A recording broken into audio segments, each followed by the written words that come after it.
Malam. Pak Hendrik, selamat pagi. Shalom Pak Hendrik. Baik, Bapak Ibu yang dikasihi Tuhan, kita jumpa kembali dalam FWF Osaka, Filmon Wongso Fellowship, obrolan santai keluarga Allah. Malam hari ini hamba Tuhan yang akan membagikan firman, yaitu Bapak Amos Sugiarto dari Buleleng, Bali. Selamat malam, Shalom Pak Amos. Sebelum kita mendengarkan firman Tuhan, saya mohon kesediaan Ibu Agatha Hendrikman dari Belanda yang akan memimpin kita di dalam doa. Silakan Ibu. Oke, thank you Bu Ayu. Bapak di surga, terima kasih untuk hari ini, untuk malam hari di Indo, pagi hari di Atlanta, Amerika, dan sore hari di Belanda. Terima kasih Bapak, kami dapat berkumpul dari segala penjuru dunia hanya untuk mendengarkan firman-Mu, kebenaran-Mu, Tuhan, isi hatimu. Tuhan, Engkau mengurapi hamba-Mu Amos Sugiarto, supaya apa yang dia bawakan itu hanya dari-Mu saja, Tuhan. Jangan seolah-olah dari yang lain, tapi hanya dari-Mu saja, Tuhan, yang keluar dari mulut hamba-Mu Amos Sugiarto, Tuhan. Terima kasih, Tuhan, untuk semuanya. Dan kiranya Engkau melindungi kami yang berada di Zoom ini, dan yang belum, yang lagi di tengah jalan, Engkau mau bawa mereka ke rumah mereka masing-masing, supaya mereka dapat juga mendengar firman-Mu di mana saja, Tuhan. Terima kasih Tuhan Yesus, sekali lagi. Di dalam nama Yesus kami berdoa. Haleluya. Amin. Amin. Saya serahkan waktu untuk Bapak Evangelis Amos Sugiarto. Silakan Pak. Terima kasih Bu Ayu, terima kasih Bu Agatha atas doa pembukanya. Nah, mungkin sekali lagi saya ajak kita semua berdoa untuk firman Tuhan yang akan saya sampaikan ya. Mari Bapak Ibu. Bapak Surgawi, terima kasih kami ucapkan syukur malam ini. Kau kumpulkan kami di Zoom meeting FWF Osaka. Dan sebentar lagi hamba-Mu yang tidak ada artinya ingin menyampaikan apa isi hatimu Bapak. Pakailah hamba-Mu ini agar pesan-pesan-Mu tersampaikan ke hati para teman-teman semua di Zoom meeting ini agar dapat meresapi apa setiap dari perkataan-Mu ya Bapak, supaya kami bisa melakukan yang terpenting dalam kehidupan sehari-hari, dan hanya kuasa-Mu saja yang ada di tempat kami masing-masing. Kami tolak semua kuasa yang di luar Engkau ya Bapak. Dan untuk segala macam jaringan perangkat elektronik tentunya akan berfungsi dengan baik sampai acara ini selesai. Kembali lagi, saya panjatkan puji syukur kepadamu Tuhan Yesus atas kesempatan dan waktu yang telah Kau berikan. Dalam nama Tuhan Yesus Kristus. Haleluya. Amin. Baik Bapak Ibu, malam ini di penghujung bulan Maret tanggal 31, besok 1 April, tapi bukan April Mop ya. Jadi jangan yang bohong-bohong. Kita orang percaya nggak mengenal April Mop ya. Oke, saya langsung aja. Saya dihubungi Bu Ayu kira-kira 1 minggu yang lalu. Saya bilang, apa temanya Pak Amos? Oke, saya mesti minta ke Tuhan dulu nih. Tuhan ingin bicara apa? Dan saya dapat hikmat atau ilham itu dengan judul Ojo Dibandingke ya. Nah, tahun lalu tentunya yang di Indonesia tuh masih hangat diingatan kita, ada seorang anak SD ya diundang untuk menyanyikan ya, diundang oleh Bapak Presiden RI Pak Joko Widodo ke Istana Negara dalam acara HUT Kemerdekaan RI yang ke-77 ya, namanya anak ini Farel Prayoga. Bapak Ibu pasti tahulah ya. Nah, Farel ini menyanyikan lagu dengan songwriternya Abah Lala yang berjudul Ojo Dibandingke. Nah, ini memang bahasa Jawa ya. Nah, setelah itu kan jadi viral tuh di mana-mana ya. Sering sampai berapa bulan itu. Ya, bahkan sampai dinyanyikan oleh umat Kristiani seperti tadi lagu itu ya. Liriknya juga udah dirubah Memang iramanya enak, kata Bu Agatha buat poco-poco.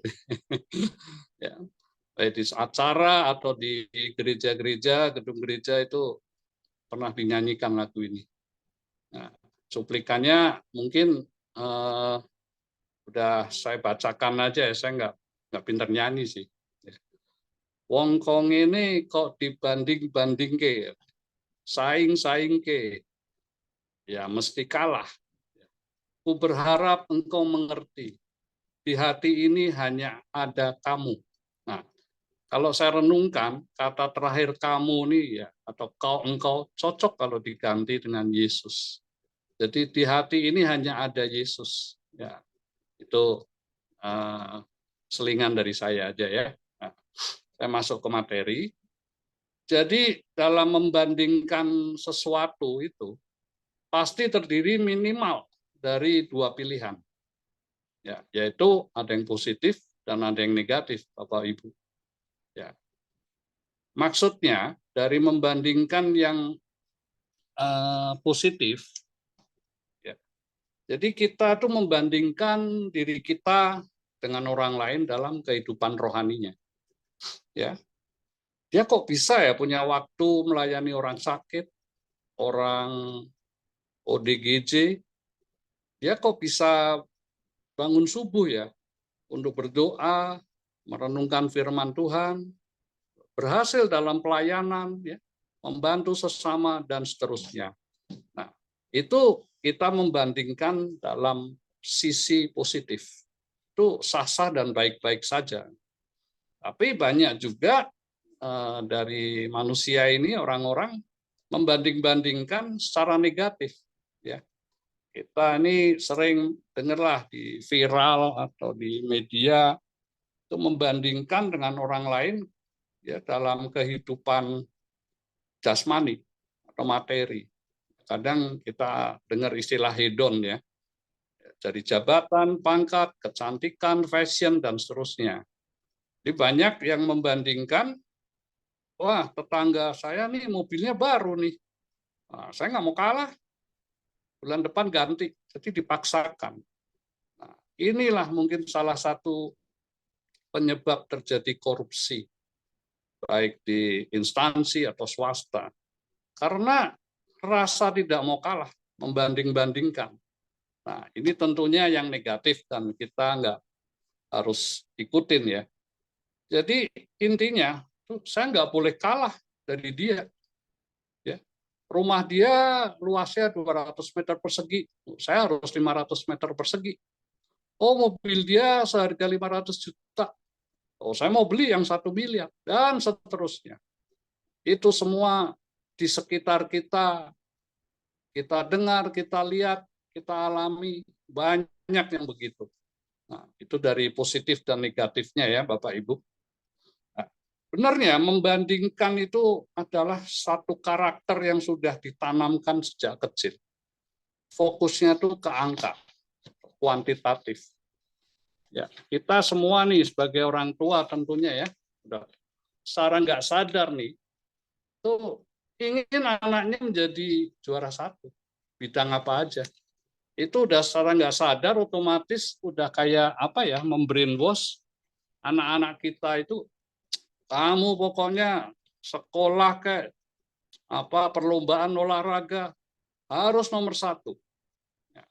Di satu sisi ya positif, tapi di satu sisi anak yang mungkin kemampuannya nggak sampai itu akan stres. Dan banyak remaja-remaja yang apa ya, kurang bimbingan kerohanian, begitu dia kalah karena didoktrin dari kecil, dia kalah dalam hal apapun dari kawannya, dia nggak bisa punya solusi, jalan keluar. Dia kecewa, dia malu. Banyak yang terjun dari apartemen. Nah, itu efek negatifnya dari membanding-bandingkan.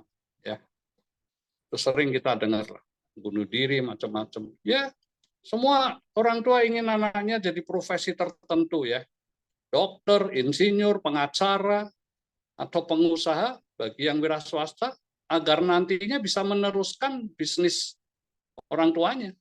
Dan kenyataannya banyak yang anak-anak konglomerat. Ya, saya kenal beberapa, ada satu perusahaan kopi di Bali, besar, sejak tahun 19 berapa itu.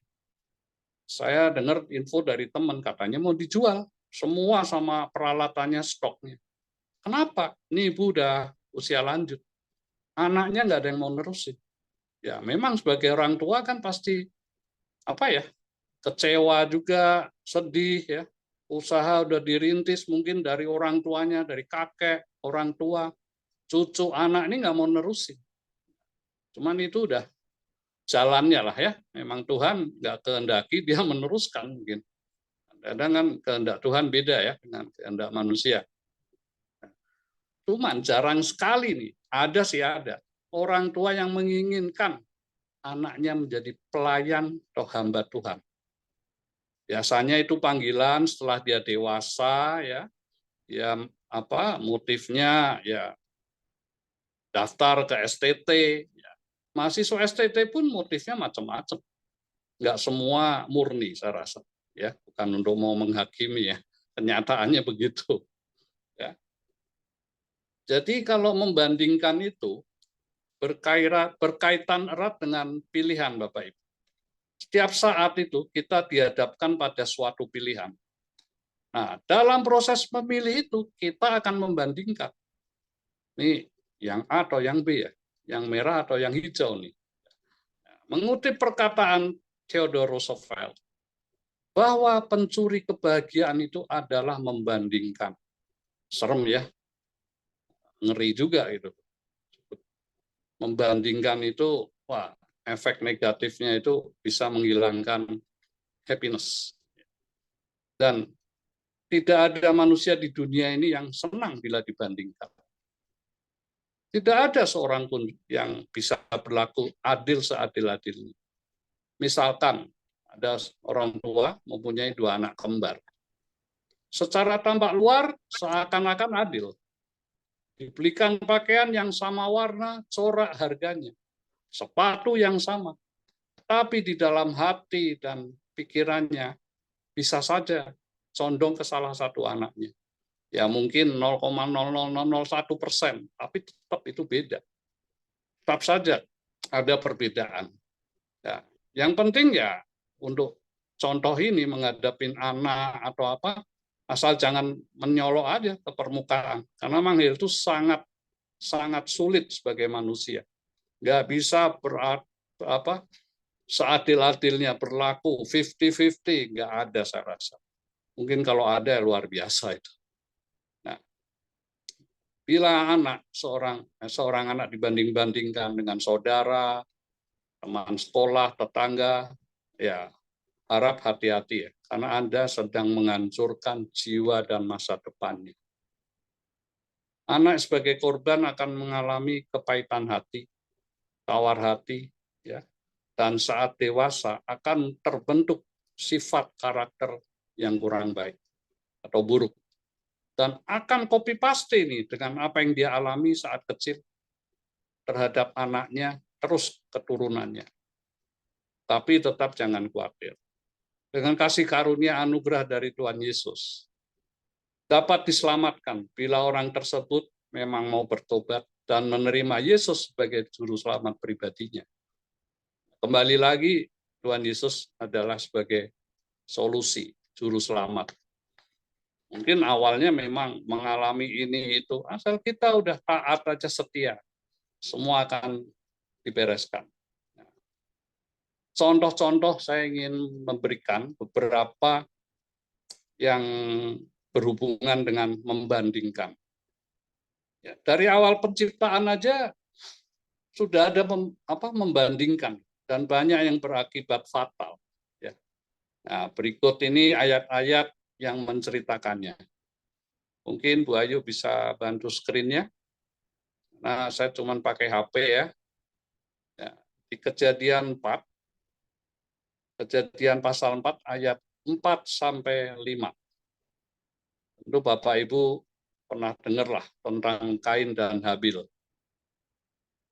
Bisa tolong Ibu Ayu?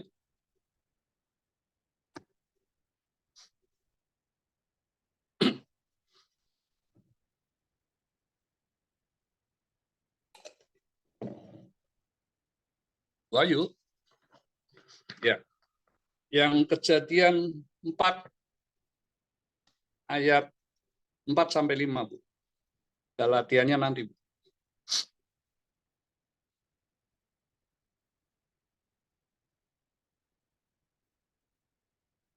Kejadian pasal 4.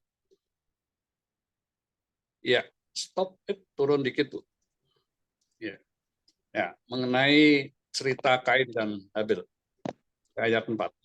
Habel juga mempersembahkan korban persembahan dari anak sulung kambing dombanya, yakni lemak-lemaknya. Maka Tuhan mengindahkan Habel dan korban persembahannya itu. Ya, bisa naik dikit. Ya. Tetapi Kain, yang ayat 5, dan korban persembahannya tidak diindahkannya. Lalu hati Kain menjadi sangat panas dan mukanya muram. Dari sedikit 2 ayat ini udah terjadi membandingkan, perbandingan. Soal persembahan, yang satu buah sayur mayur dengan domba, kambing domba, ya kan, ada lemak-lemaknya. Satu diterima, satu tidak diterima, dan mengakibatkan apa? Suatu nyawa yang hilang. Ya. Nah, contoh berikutnya di Kejadian 37 ayat 4, Bu Ayu.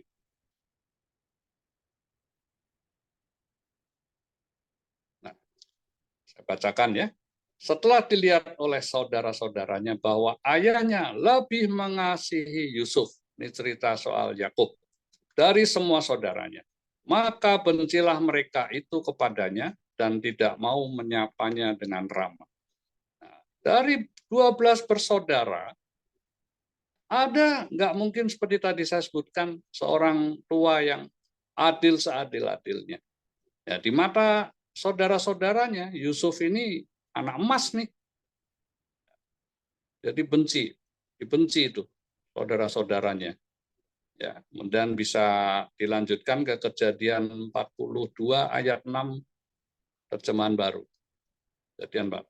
Sementara itu Yusuf telah menjadi mangku bumi di negeri itu. Dialah yang menjual gandum kepada seluruh rakyat negeri itu. Jadi ketika saudara-saudara Yusuf datang, kepadanya lah mereka menghadap dan sujud dengan muka sampai ke tanah. Dan ini perikop cerita Yusuf ini panjang. Itu salah satu dari membandingkan juga. Dari awal, dari zaman dulu purbakala itu sudah ada sebenarnya. Ya. Kita lihat ayat berikutnya, 1 Samuel 1, ayat 5, 6, dan 8. 1 Samuel 1. Ini untuk membuktikan bahwa dari zaman dulu sudah terjadi membanding-bandingkan. 1 Samuel 1, ayat 5, yang ayat 5, 1 Samuel 1, ayat 5.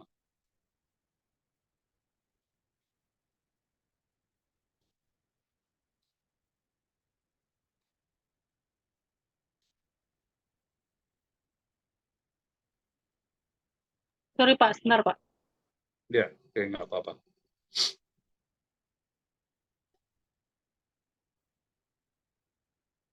Ini kisah mengenai tentang Hana dan Penina. Bapak Ibu pasti sudah tahu semua ya. Istri daripada Elkana.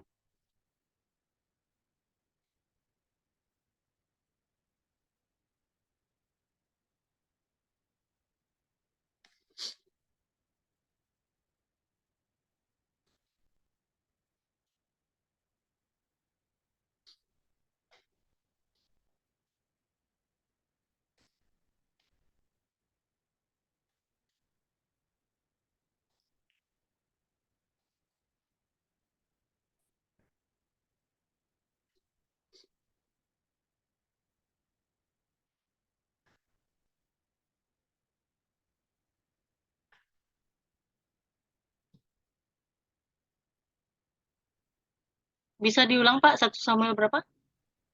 1 Samuel 1 ayat 5, Samuel, oh, 1 Samuel 1, bukan 1 Samuel 18 ya? bukan.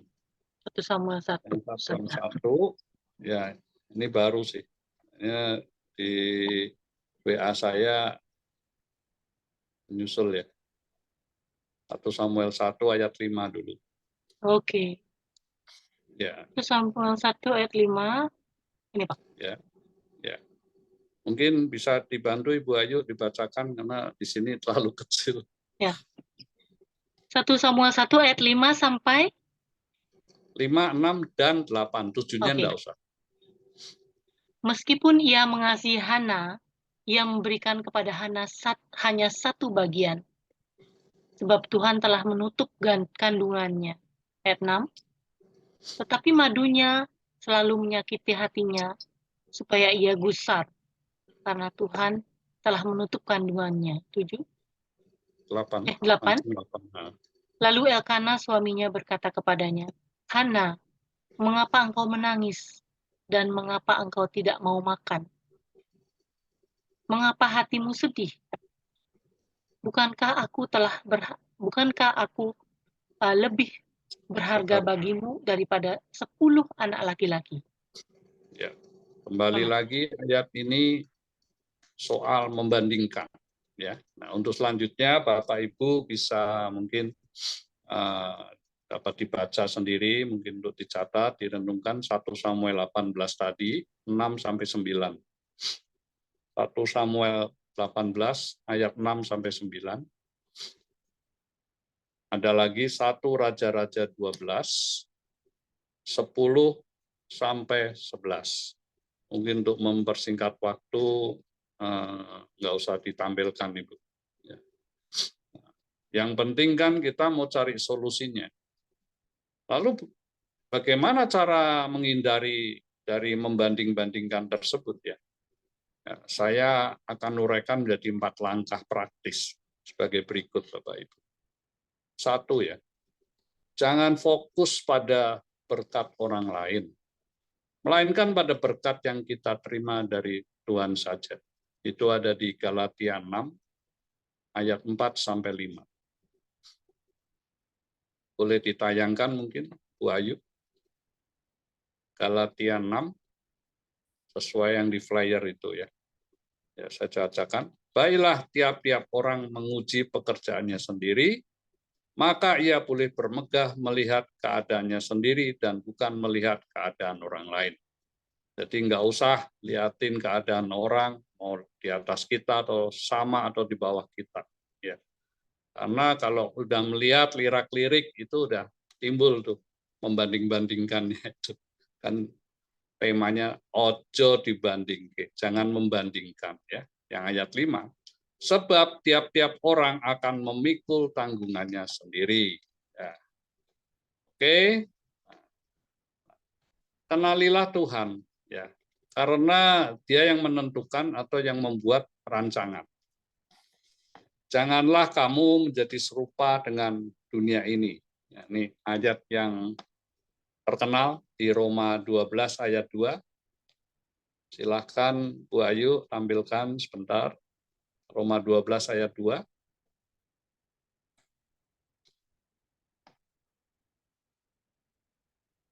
Roma 12 ayat 2.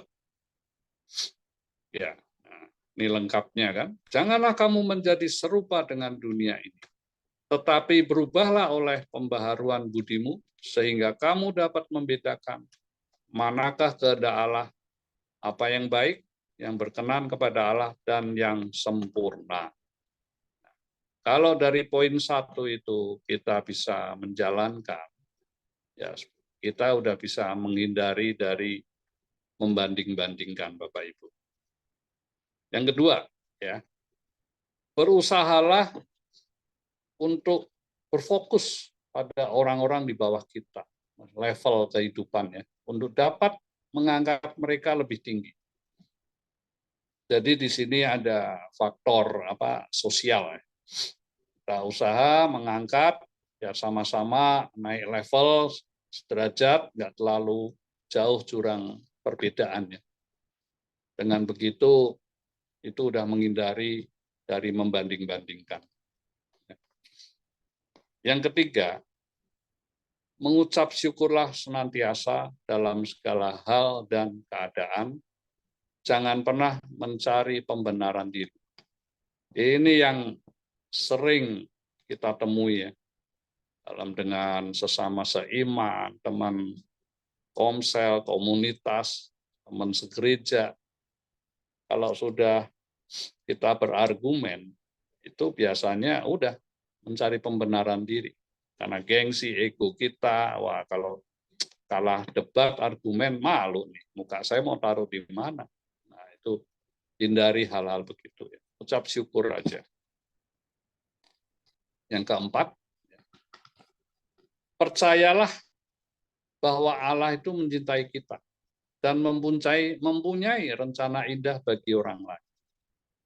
Kalau kita sudah percaya, Allah itu sayang, cinta kita, Allah juga punya rencana indah buat orang lain, buat apa lagi kita membanding-bandingkan. Ya. Jadi nggak ada iri, dengki, segala macam. Ya, bebaskan diri kita dari hal-hal itu. Dari kedengkian, iri hati, cemburu, dan sebagainya. Karena kedengkian menghancurkan hubungan dengan orang lain dan diri kita sendiri. Kalau udah dengkinya itu tambah membengkak, wah udah ujungnya berantem. Nggak bisa ada damai sejahtera ya. Dipercayalah Tuhan akan menuntun, melindungi, dan memberkati kita, anak-anaknya. Nah, saya singkat aja, kira-kira Tuhan ingin mengingatkan dalam kehidupan kita sehari-hari, jangan ada membanding-bandingkan, khususnya yang negatif. Untuk membandingkan yang positif tadi, itu baik. Untuk memacu, memotivasi. Teman kita, wah pelayanannya ke sana ke sini. Saya pengen seperti dia. Itu positif. Bukan untuk persaingan dalam apa ya? Kita persaingan untuk kemuliaan Tuhan Yesus, bukan kemuliaan diri masing-masing. Tapi kalau udah jasmani, materi, itu udah salah, udah menyimpang ya. Demikian Bapak Ibu, kita tutup sekali lagi dalam doa ya, saya akan pimpin. Bapa Surgawi, dalam nama Tuhan Yesus Kristus, terima kasih atas reminder pesan-pesan-Mu yang mengingatkan kami semua di sini, agar dalam bertingkah laku, kehidupan sehari-hari, Engkau ingatkan agar jangan terlalu membanding-bandingkan yang sifatnya keduniawian. Terima kasih atas peringatan-Mu ya Bapak. Semoga semua tadi yang telah Kau sampaikan melalui hamba-Mu ini dapat kami resapi di hati kami ingat dan kami jalankan. Terima kasih Tuhan Yesus atas acara ini. Kau telah proteksi semua dari kuasa-kuasa gelap hingga dapat berakhir dengan tanpa gangguan sedikit pun. Saya panjatkan puji syukur dalam nama Tuhan Yesus Kristus. Haleluya. Amin. Ya Bapak Ibu, mungkin kalau ada yang mau menambahkan silahkan melengkapi. Terima kasih Bu Ayu. Ya. Terima kasih Pak Amos yang sudah berbagi firman Tuhan malam hari ini. Baik, apakah Bapak masih ada waktu untuk tanya jawab? Silahkan, mungkin rasanya sih bukan tanya jawab ya. Saya lagi belajar kalau bisa melengkapi supaya saya lebih memperkaya wawasan lagi. Karena kayaknya mau ditanya apa kayaknya nggak tahu lah. Kalau mau ada yang nanya ya silakan. Kalau bisa saya jawab. Kalau nggak saya tampung atau narasumber yang senior yang membantu saya. Itu aja. Baik. Kalau gitu saya silakan bagi Bapak Ibu yang mau sharing, menambahkan. Silakan Bapak Ibu. Pak Hendrik, boleh Pak Hendrik. Tambahin Pak Hendrik, biar lengkap. Pak Hendrik, di Atlanta jam berapa nih? Jam 10 ya? Jam 9? Jam 10, Pak. Sebentar, Pak ya, sebentar. Oh ya, ya, ya. Belum berangkat kerja kan? Pak Hendrik lagi doa pagi. Oh ya, ya. Mungkin Bapak Ibu yang lain boleh menambahkan untuk memperkaya wawasan saya. Iya, saya tanya sedikit, Pak. Silakan Pak Anpal. Sini ada kejadian 4, ayat 4 sampai 5, Pak ya. Di mana Ya. persembahan Habel ya, Mhm. tentunya diperkenankan. Jangan persembahan Kain Ya. tidak diperkenankan, sebaliknya. Jadi mungkin saya juga bertanya dalam hati ya, kok ada membanding-bandingkan persembahan dari dua orang ini sehingga menimbulkan kedengkian ya dari Ya. hati Kain. Jadi mengapa sampai terjadi gitu? Ada yang diperkenankan, ada yang tidak diperkenankan. Padahal mereka tujuannya hanya mempersembahkan ya untuk Tuhan. Apakah Kain itu persembahannya tidak baik atau bagaimana? Gitu. Mungkin sedikit penjelasan. Terima kasih Pak. Ya. Terima kasih Pak Anpal. Mungkin saya bisa kasih penjelasan sedikit, nanti teman-teman bisa bantu ya. Setahu saya, ini kisah ini bukan semata-mata Tuhan melihat persembahannya berkenan atau enggak ya. Kain itu, si Kain ini memang dia punya karakter dari awalnya itu kurang baik. Pengaruh sifat karakter itu memengaruhi. Karena kalau dasarnya itu baik, apalagi dengan saudaranya, berjiwa besar, ya kalau persembahannya nggak diterima, ya sudah legowo lah, terima aja. Justru harus bertanya, kenapa Tuhan persembahanku nggak diterima? Ya kan begitu positifnya. Ini hanya contoh antara dua pribadi ini, kakak adik aja, ya bertolak belakang. Akhirnya terjadi pembunuhan kan. Nah, itu zaman manusia kan mungkin belum banyak ya. Nggak kaget kalau sekarang, aduh orang warisan saudara aja jadi musuh. Orang tuanya meninggal, belum tanahnya belum kuburan belum kering, udah ribut di rumah. Bagianku kurang, bagianku gini. Nah, itu semua kan ya masih pola pikir dunia ya. Memang kita di dunia ya perlu materi buat hidup. Kalau lebih ya meninggal warisin ke anak, ya kan gitu. Rata-rata manusia begitu polanya. Siklusnya itu muter gitu aja lah dari zaman dulu. Dari nenek moyang, kakek-kakek saya, sampai nanti.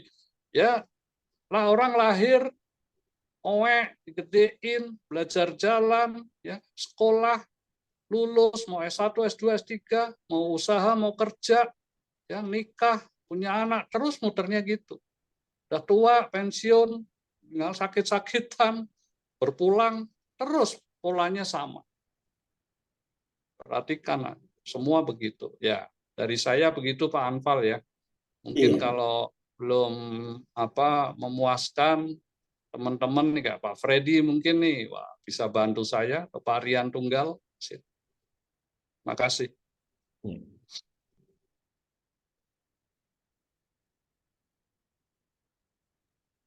Amin ya. Saya sedikit. Oh ya, silakan Pak Rian. Jadi saya sedikit elaborasi masalah Kain dan Habel ya. Kita tahu bahwa di dalam Kejadian 4 itu Adam dan Hawa setelah mereka jatuh dalam dosa, mereka memakan pohon pengetahuan baik dan jahat itu, mereka menjadi telanjang kan, betul ya saudara-saudara ya. Kemudian kejadian itu mereka tahu sadar mereka telanjang, jatuh dalam dosa, mereka memakai daun-daunan dari kulit pohon itu untuk menutup ketelanjangan mereka. Tapi Tuhan bilang sama mereka, nggak bisa. Ya. Tuhan akhirnya menyembelih binatang dan kulitnya dipakaikan ke mereka. Itu mewahyukan kepada kita tentang bagaimana Tuhan Yesus datang sebagai anak domba Allah yang menghapus dosa dunia, dia harus mati dan berdarah. Jadi waktu Tuhan menyembelih binatang itu, kulitnya dipakai untuk menutupi ketelanjangan mereka. Dan saya yakin pada waktu itu Adam dan Hawa bercerita kepada anaknya Kain dan Habel atas pengalaman mereka ya. Dan di mana kita lihat seorang Kain itu dia punya profesi sebagai petani. Dan zaman dulu di Kejadian 1 ayat 9 Tuhan bilang yang kamu makan itu semua yang dari tanamannya, dari biji-bijian, dari pohon-pohonan, dari buah-buahan. Jadi dia profesinya sebagai petani, artinya dia mencari profesi yang untuk kepentingan dia sendiri ya. Tapi zaman dulu, zaman Kain dan Habel itu orang nggak boleh makan daging ya, belum bisa makan daging. Jadi si Habel justru dia menjadi gembala ternak, berternak.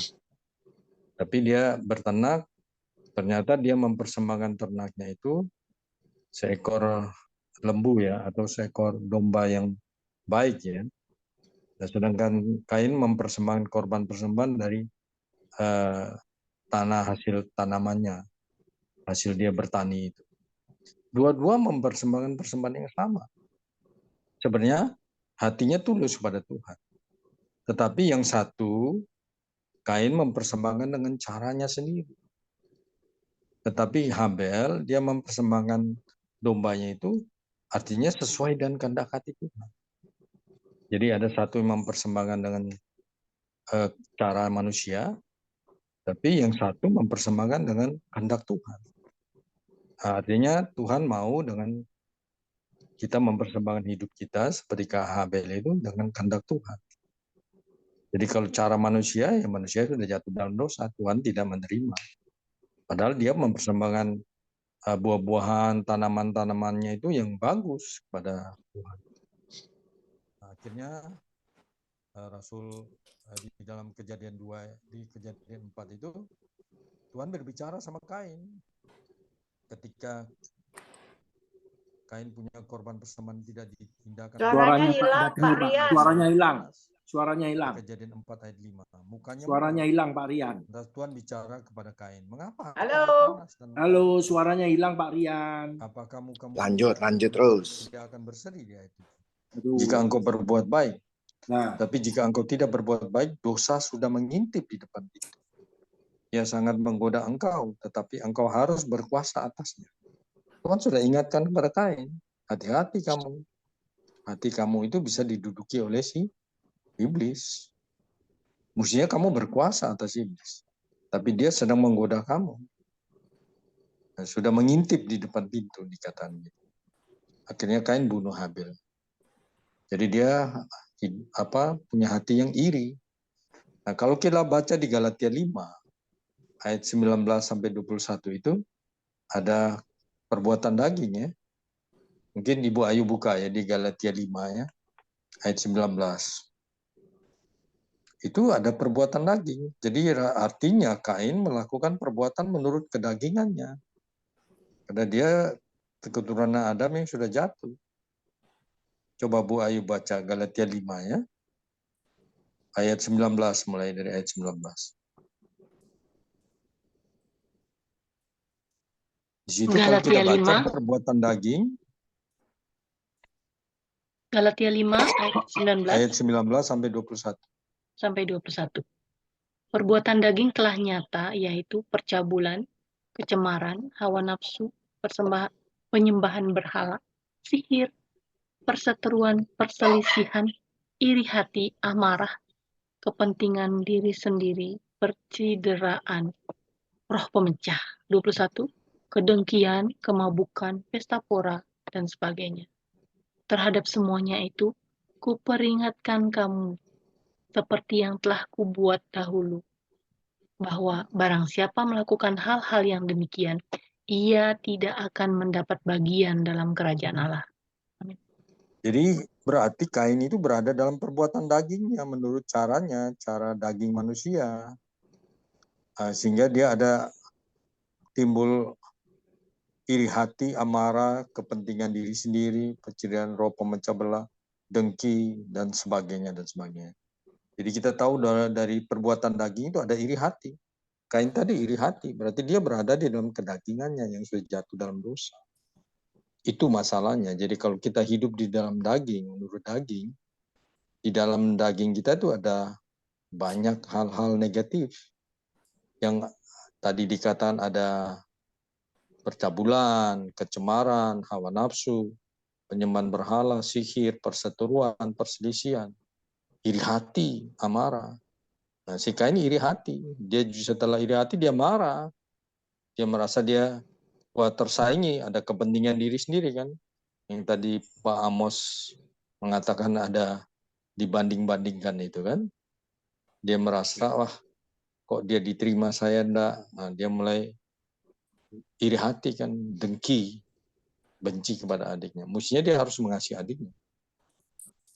Inilah kalau kita hidup di dalam daging seperti itu. Nah, tadi yang di 1 Samuel tadi 18 ayat 678 tadi. Itu si Daud dengan Saul. Saul berada dalam daging. Dia iri karena perempuan-perempuan itu memuji Daud kan. Saul iri hati, akhirnya dia mau bunuh si Daud kan, tapi tidak bisa. Allah melindungi Daud. Tapi Daud tidak pernah berusaha membunuh Saul. Karena Daud hidup di dalam roh, bukan di dalam daging. Makanya tadi kalau Bu Ayu baca lebih lanjut, di Galatia 5 ayat 22 itu ada buah roh. 22-23, coba dibaca.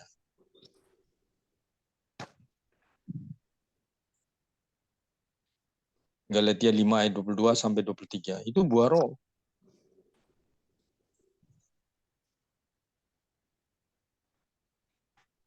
Tetapi buah roh ialah kasih, sukacita, damai sejahtera, kesabaran, kemurahan, kebaikan, kesetiaan, kelemah lembutan, penguasaan diri. Tidak ada hukum yang menentang hal ini. Jadi ada yang kalau kita hidup menurut daging, ya hasilnya seperti Kain, seperti Saul, iri hati, dengki. Tapi kalau kita hidup menurut roh, ada kasih dikatakan. Ada sukacita, ada damai dengan orang lain, damai sejahtera, damai, membawa damai.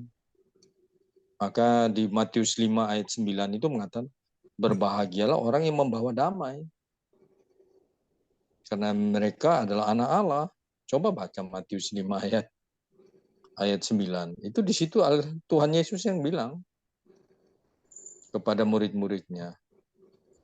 Matius 5 ayat 9. Saya bacakan ya. Berbahagialah orang yang membawa damai, karena mereka akan disebut anak-anak Allah. Nah, kalau orang yang membunuh orang itu anak siapa? Mengiri hati semua orang, tidak berdamai dengan orang, itu anak iblis. Iblis sukanya membunuh orang. Kerjaan iblis untuk merusak orang, membunuh orang.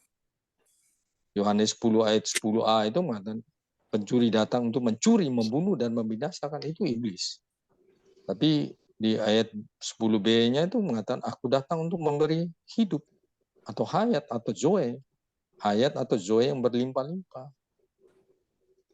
Nah, ini artinya di dalam zoe itu ada sifat-sifat Allah. Sifat Allah itu adalah berlimpah di dalam yang positif. Nah, kita lihatnya, mau nggak kita menjadi orang yang membawa damai? Alkitab mengatakan di Matius 5 ayat 9, berbahagialah orang yang membawa damai. Nah, kalau kita suka membawa damai, orang bertengkar, kita mendamaikan orang, kita adalah anak-anak Allah. Atau kita berdamai dan orang yang memusuhi kita, kita adalah anak Allah. Tapi kalau kita suka bermusuhan dengan orang, iri hati dengan orang, kita anak siapa? Bukan anak Allah. Itu yang bisa saya tambahkan, saudara-saudara. Tuhan berkati ya. Ya, terima kasih Pak Ivan. Ya. Terima kasih Pak Rian. Tapi Amos. tapi saya Sebentar. masih ini loh Sebentar, Pak. Oh, Pak Anfal. Iya. Bentar, Bu Agatha sudah angkat tangan, nanti capek tangannya. Saya kasih Bu Agatha dulu ya, nanti Pak Anfal berikutnya. Oh, terima kasih Bu Ayu. Saya sampai hampir ketiduran nunggu giliran. Maaf. Ya, Pak Amos, terima kasih. Saya cuma mau tanya, enggak bersangkutan dengan khotbahnya. Tapi tadi Pak Amos bilang sebelum mulai khotbah 1 April besok jangan percaya. Maksudnya apa, Pak? Saya enggak Ya, ngerti. itu gini Bu, yang kita nih sering dengar ada istilah April Mop, 1 April. Jadi Ya. ini cuman dalam apa ya, waktu saya remaja, pergaulan. Jadi ini urusan dunia. Kalau 1 April bohongin teman orang itu nggak Oh apa-apa ya, gitu ya loh. itu untuk ini aja apa rame, Ya, maksudnya rame-rame ya, juk aja. lucu-lucu. Juk Ya, aja Bu, jadi jangan Hah? terlalu dianggap juk aja, juk lalu Oh ya, lucu-lucu. betul, Jok. Oh ya, Ya. mungkin saya nggak ngerti kalau di Indonesia itu apa, hari Oh, apa ya. itu. Makanya saya tanya, Pak. Oh, Betul ya, itu, Jok. April Mop namanya. Ya. ya Oke, April Mop. terima kasih. Ya, Baik, Ya, makasih. Ayo, maaf ya, Pak cuman Amos. bercanda aja juk. Pak Oh, Anfal, ya. silakan. Oke. Sehabis Pak Anfal, Pak Hendrik ya, silakan. Saya. Oh, Pak Ivan, oke. Sorry. Silakan Pak Anfal dulu, habis itu Pak Ivan, setelah itu Pak Bu Hendrik. Hendrik terakhir. Iya, baik, terima kasih. Tadi yang disampaikan Pak Ivan tadi, ya saya mengaminkan. Tapi di hati saya pribadi, saya masih mempertanyakan itu. Bukan Pak Ivan, Pak Anfal, Pak Iya, Rian. Pak Rian, Rian. ya, ya baik Pak Oke. Rian. Di situ ditulis Ivan Budi Wijaya, benar? Ya. Pak Rian Tunggal, Pak. Pak Rian Tunggal. Oh, begini ya. 2 orang ini telah mempersembahkan sesuai dengan profesinya masing-masing. Dan juga dikatakan tadi kedua-duanya dengan tulus. Tetapi kenapa kok untuk Kain disebut sesuka hati, persembahannya itu menurut keinginannya dia sendiri, menurut kedagingannya, begitu. Sebab mereka itu sama-sama masing-masing mempunyai profesi masing-masing, gitu. Jadi inilah yang menjadi Pak Anfal, sorry ya. koreksi. Iya. Tidak ada di sana disebutkan dengan tulus ya Pak ya? Iya. Tadi ayat- disebutkan sama Pak Sada tadi. Oke. Ya.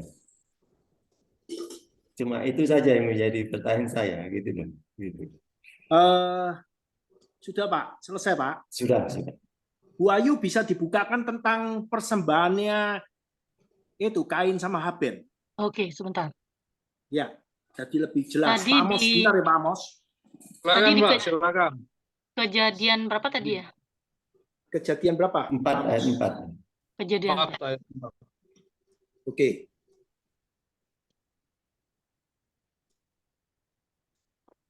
Silakan Pak. Ya. Kita Sorry, saya lihat permisi ke yang belakang dulu ya. Oke, kita lihat yang mana? Yang persembahannya mana? Kain Sebagian Habel. itu. Mulai kapan? Lah, ini ya. Habel, terus Kain. Kainnya di berapa? Ayat 4. Oke. Ya, ayat 3 ya. Kita baca ayat 3 ya. Oke. Setelah beberapa waktu lamanya, maka Kain mempersembahkannya sebagian dari hasil tanah itu kepada Tuhan.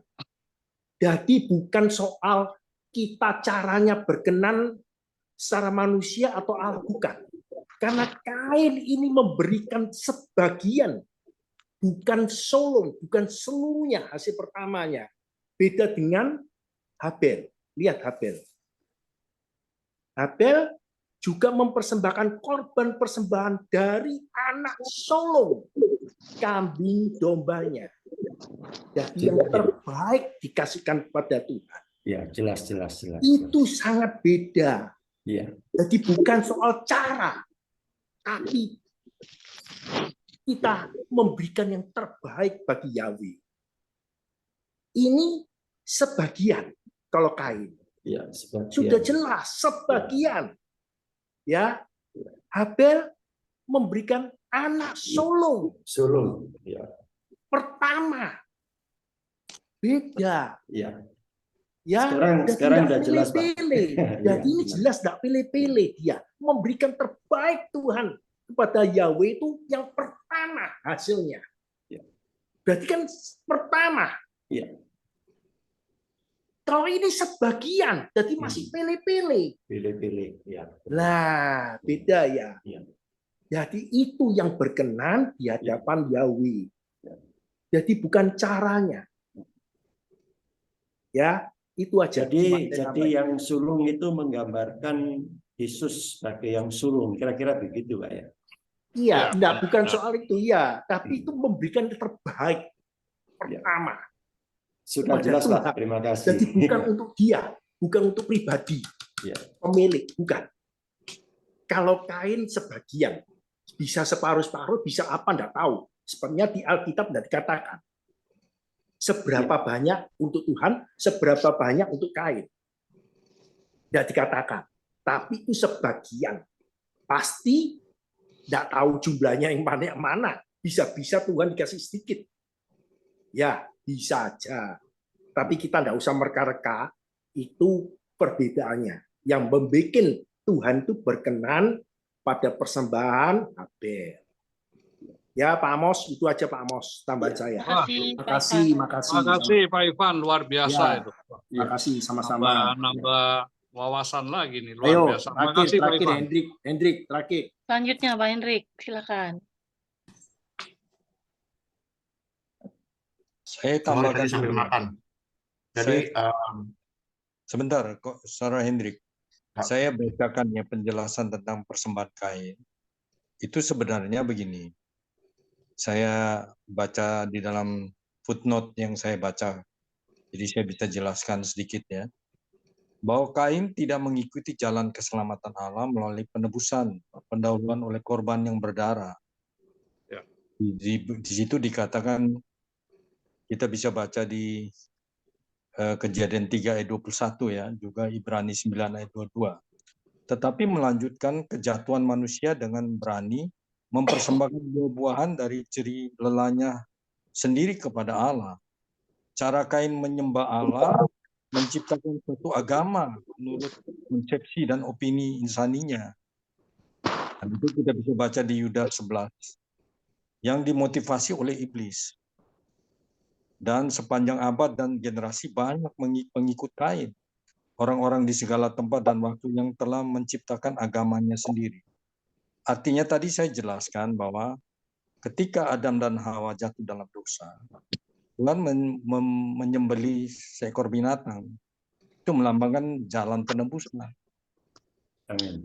Ya, mereka bisa diselamatkan melalui bukan dengan menyemat pakai ketelanjangan dengan tanaman-tanaman pohon itu, daun-daun, bukan. Ya. Harus dengan kulit binatang, melalui darah yang dikucurkan melalui menyembelih binatang itu. Artinya Habel mempersembahkan kurban domba itu adalah jalan penebusan. Sedangkan Kain tidak, dia pakai jalan manusia, cara agamawi atau pakai alamiahnya. Dia tidak pakai jalan penebusan. Itu yang saya maksudkan tadi. Iya. Yang di Ibrani itu ayat berapa, Pak? Ibrani ayat berapa tadi disebutkan? Ibrani 9 ayat 22. Ibrani 9 ayat 22. Kemudian Yudas 11 ayat berapa itu, Pak? Yudas 11 itu kan Yudas kan cuma satu pasal. Celakalah mereka. Oh, karena Yudas. Oh ya, pasal yang ditempuh Kain. Nah, Yudas 11 kan mengatakan ayat Yudas 11, celakalah mereka karena mereka mengikuti jalan yang ditempuh Kain dan demi imbalan menceburkan diri ke dalam kesesatan Bileam. Dan mereka binasa karena pemberontakan seperti Korah. Jalan Kain itu jalan yang tidak sesuai dengan penebusan Kristus. Dia pakai cara dia. Tapi jalannya Habel, dia mempersembahkan domba yang terbaik untuk Tuhan. Artinya domba itu bisa jadi jalan penebusan seperti Tuhan menyembelih binatang itu berdarah untuk menutupi ketelanjangan dosanya dari Adam dan Hawa di Kejadian 3 ayat 21. Coba baca Kejadian 3 ayat 21. Iya, Kan di Baik, situ jelas. semakin lengkap ini. ya. Itu Hmm, maksudnya di situ yang saya sampaikan tadi, konteksnya di situ. Iya. Kenapa ketika Adam dan Hawa dia jatuh dalam dosa, mereka telanjang, mereka mengambil daun pohon ara itu sama kulit pohon untuk menutupi ketelanjangan mereka. Tuhan cari mereka. Oh, nggak bisa. Tuhan menyembelih binatang berdarah. Itu melambangkan penebusan. Jadi jalan penebusan yang dipakai si Habel. Tapi jalan Kain, jalan caranya sendiri. Secara alamiah. Itu tidak dibenarkan. Makanya Tuhan tidak mengindahkan persembahannya. Amin. Amin. Terima kasih. Nah, baik. ya, Makasih, Pak, setuju ya. banget, Pak. Ya. Ingin menambahkan Sebentar, Pak. dari Berikutnya, ini dengan Pak siapa? Maaf. Pak Gatot ya? Pak Gatot, bisa Pak Gatot. Ya, sehabis Pak Hendrik ya? Pak ingin Hendrik menambahkan. mau disalib Pak Gatot dulu atau Oke. gimana? Maaf nih, saya soalnya jadi host.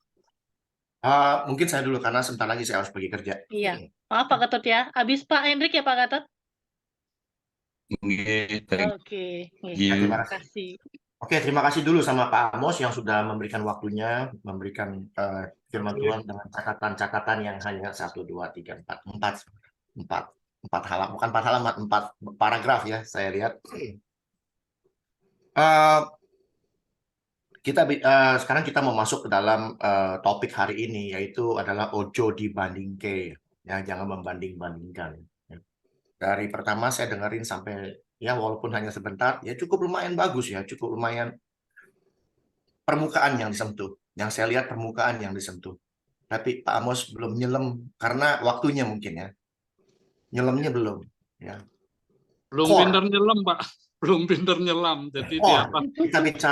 Kita bicara core-nya. ya, Apa yang menyebabkan orang banding-membandingkan? Ya, jadi tadi contoh-contohnya misalnya orang korupsi gara-gara membandingkan. Saya rasa bukan itu. Terus bagaimana kita punya rasa membandingkan itu sejak kecil? Saya rasa bukan itu. Nah, lalu orang tua mau anak kita juara 1. Saya rasa juga bukan itu. Karena apa? Banyak orang miskin yang anaknya nggak bisa sekolah, nggak bisa mau jadikan mereka juara 1, tapi mau jadi orang baik misalnya. Ya. Jadi core-nya ini yang saya tungguin. Aduh, Pak Amos, saya cepetan. Core-nya. Dalam hati saya berdoa. Core-nya. Fondasinya ambil. Yang tadi sudah dipanjang lebarkan disebutkan oleh Pak Rian ternyata. Saya konklusikan apa yang dikatakan Pak Rian. Core-nya adalah dosa. Dengan dosa itulah kita bisa melakukan segala sesuatu. Mau banding-bandingkan, mau ini, mau ono yang jelek-jelek, yang negatif. Nah, lalu pertanyaan Pak Anfal. Bagaimana dengan Kain dan Habil? Apakah itu banding-membandingkan? Bukan. Core-nya apa? Dosa. Nah, pada saat dosa itu masuk, apa yang dilakukan Tuhan? Tuhan mengadakan permusuhan, Kejadian 3:15 ya. Kalau bahasa kerennya proto-evangelism. Nah, itu bahasa kerennya. Ya, karena kan permusuhan. Nah, kalau kita mau tahu jawaban mengenai, Kain memberikan sayur-sayur yang jelek, Kain memberikan separuh dari persembahan, lalu Habil memberikan lemak-lemak. Persembahan, mau sebagian, mau semua, itu persembahan di mata Tuhan sama. Karena apa? Karena Yesus melihat janda miskin yang memberikan hanya sepeser, itu diterima Tuhan. Nggak semua. Jadi berapapun yang kita berikan, yang dilihat Tuhan bukan banyaknya. Tapi tadi Mahong bilang hatinya, betul Mahong ya?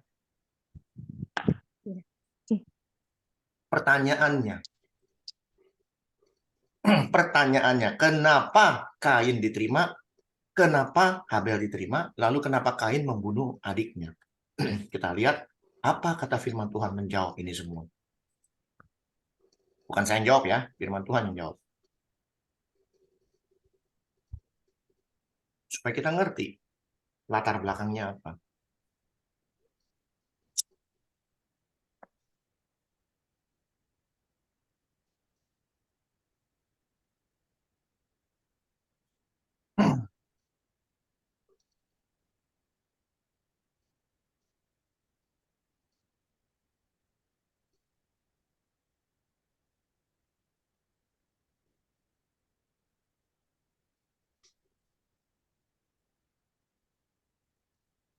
bukan seperti Kain, ya, bukan seperti Kain yang berasal dari si jahat dan membunuh adiknya. Dan apakah sebabnya ia membunuhnya? Tadi pertanyaan, kenapa Kain membunuh adiknya? Ini jawaban Tuhan, bukan jawaban saya. Jawaban yang paling afdol, istilahnya jawaban yang paling benar, yaitu firman Tuhan sendiri yang menjawab. Sebab segala perbuatannya jahat. Jadi mau ngapain kek, mau ngasih persembahan sebaik-baiknya, mau ngasih semua sayur terbaik di dunia pun tidak dilihat Tuhan. Karena apa? Segala perbuatannya jahat. Kenapa dia melakukan segala perbuatan itu jahat? Karena ia berasal dari si jahat.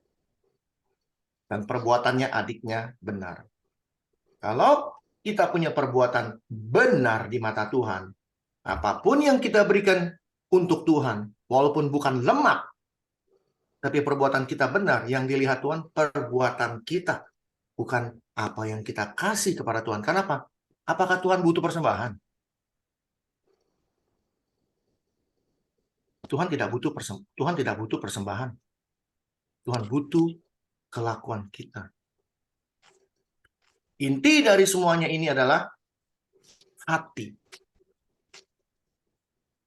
Alkitab dengan jelas mengatakan, ya, Alkitab jelas, ya, dari awal, dari Kejadian sampai akhir itu ngomong mengenai hati, hati, dan hati. Artinya apa? Hati itu adalah pusat dari kendali hidup kita. Perkataan kita, pemikiran kita, perbuatan kita, kelakuan kita, bahkan mengambil keputusan yang benar dan yang tidak benar pun berasal dari hati. Gitu loh.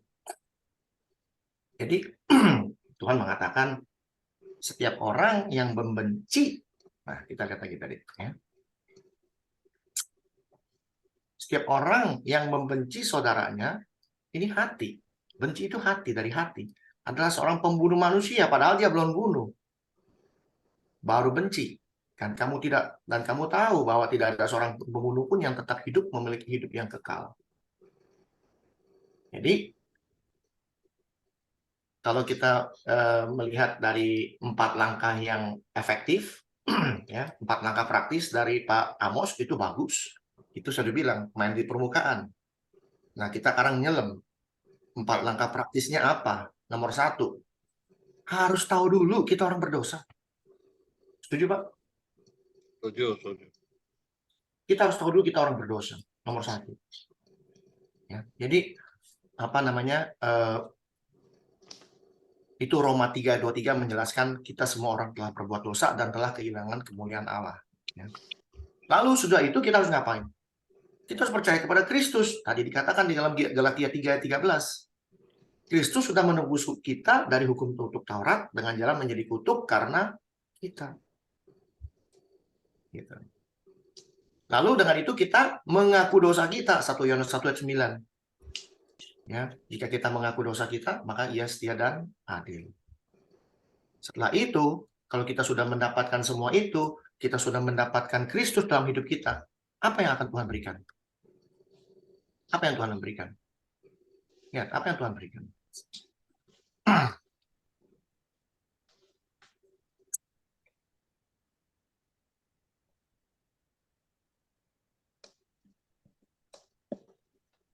Aku akan menaruh Tauratku dalam hati mereka dan menuliskan dalam hati mereka, maka aku akan menjadi Allah mereka dan mereka akan menjadi umatku.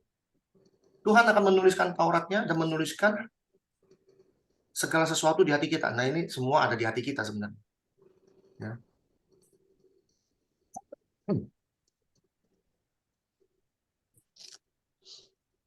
Satu ayat terakhir. Setelah kita mendapat apa yang Tuhan berikan, pengampunan dosa pada Kristus, apa yang Tuhan berikan? Setelah hati yang, ya semua orang hatinya sudah ditulis dengan hukum Taurat, tapi masalahnya dosanya itu menutupi hukum Taurat untuk bisa berlaku. Sekarang dosanya sudah dihapus, diambil, hukum Tauratnya itu berlaku. Bukannya berarti kita di bawah hukum Taurat, tapi kita menjalankan hukum Taurat itu. Karena apa? Hukum Taurat itu tidak bisa dijalankan karena ada dosa. Hukum Taurat bilang jangan membunuh karena dosa masih mengelindungi kita. Kita nggak tahu membunuh itu salah. Ya.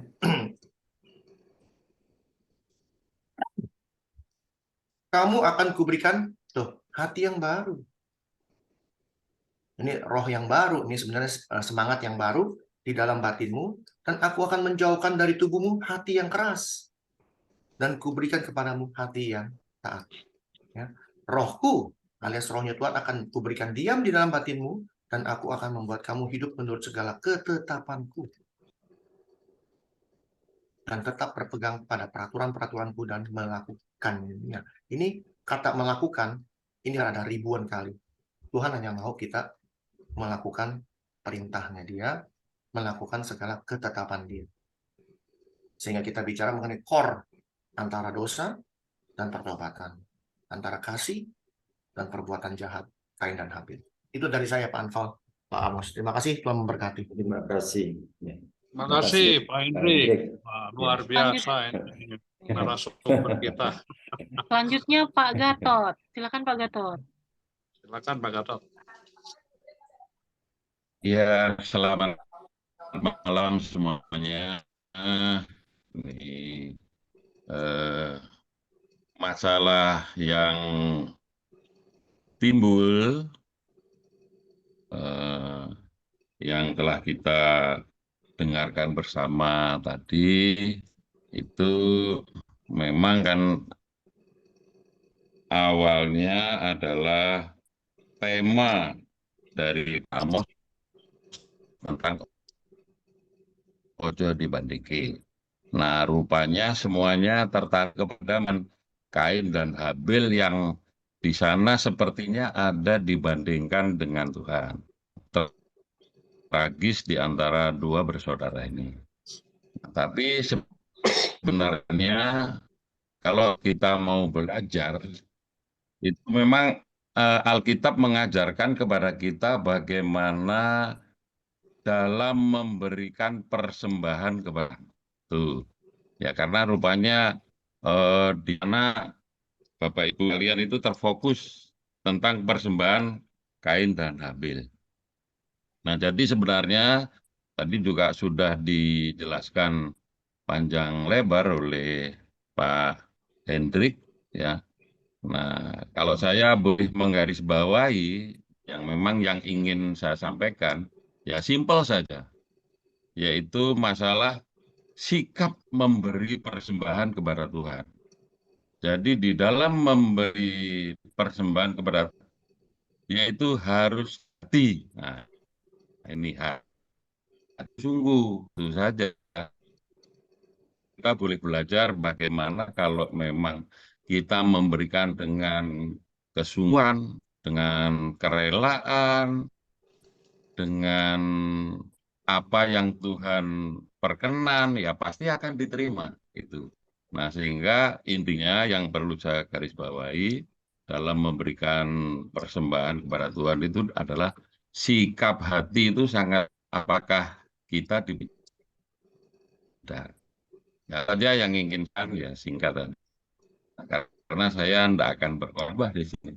Terima kasih Pak Amos sudah ya menyampaikan berkat firman-Nya, dan terima kasih semuanya yang sudah ikut dalam Zoom meeting ini.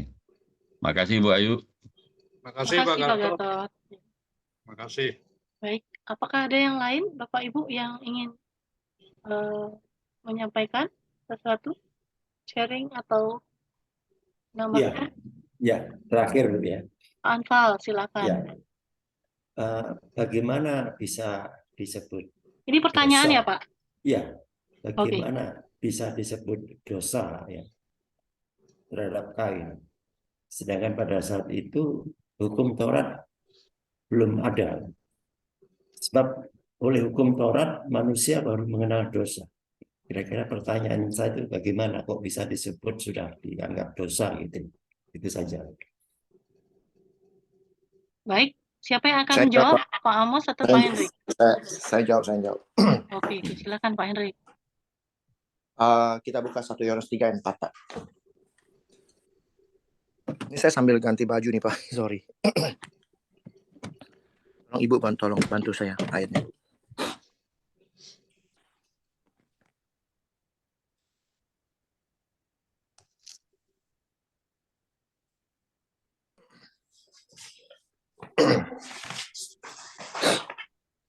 Pak Anfal bisa tolong bacain, Pak. Ya, 1 Yohanes 3 ayat 4. Setiap orang yang berbuat dosa melanggar juga hukum dosa. Ialah pelanggaran hukum Allah. Setiap orang yang melakukan dosa, ya, oke.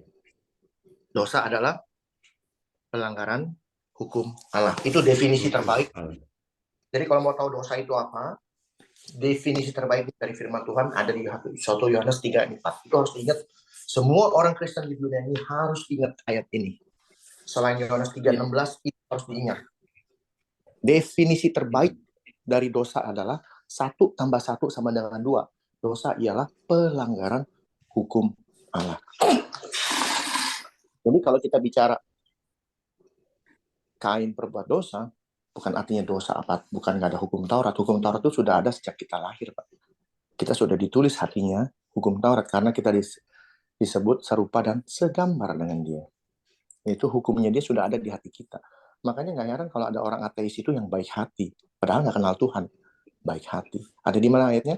Roma 2, 14, 15. Itu jawab. Nanti nggak perlu dibaca sendiri aja.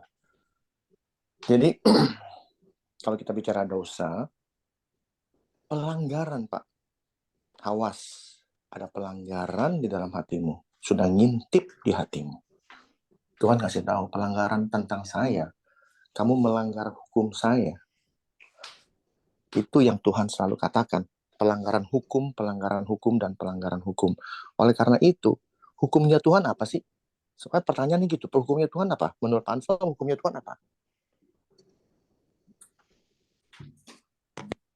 Kalau kita bicara pelanggaran hukum Tuhan, hukumnya Tuhan apa? Kira-kira apa Pak Anfal hukumnya Tuhan? The Ten Commandments. The Ten Commandments, itu nggak ada yang lain. Itu aja. Dan salah satu hukum yang mau dilakukan Kain apa? Membunuh kan? Memang belum ada hukum Taurat. Maaf Pak Hendrik ya. Tapi di zamannya Kain dan Habel itu kan hukum ini kan belum diturunkan. Betul Pak, memang belum diturunkan. Tapi jangan lupa Pak, Tuhan sudah menuliskan di hati kita Pak sejak kita lahir. Hukum Taurat itu. Makanya nggak heran. Kalau kita baca, bukan ya Pak, Ibu tolong bantu Roma 2, 14, 15. Supaya jelas.